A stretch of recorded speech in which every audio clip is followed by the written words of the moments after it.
Guys, welcome to another tutorial of the Solution Journals. Today we will learn how to create a Crunchyroll account.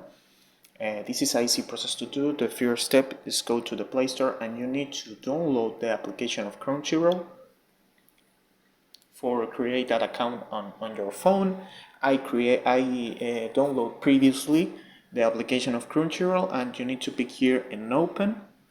And here, like you see, here said explore free trial of this is a test for 7 days. This is you need to put the info of your credit card or debit card, and you got like 7 days free, until you pay your bill of the month.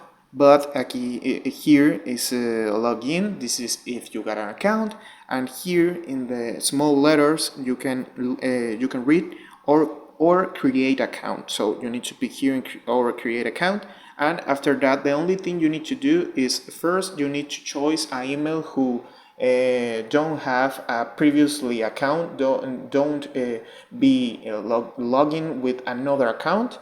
And after that you need to put a free email, and you create a password. You pick here in this button where said I want all the latest crucial info, offers and news, and you pick in create account. And if you want, you can pay the premium access of Crunchyroll, but this is other topic. So you can create account, and that's it. So this is the process. I hope this tutorial was helpful for you. Follow us for more content like this.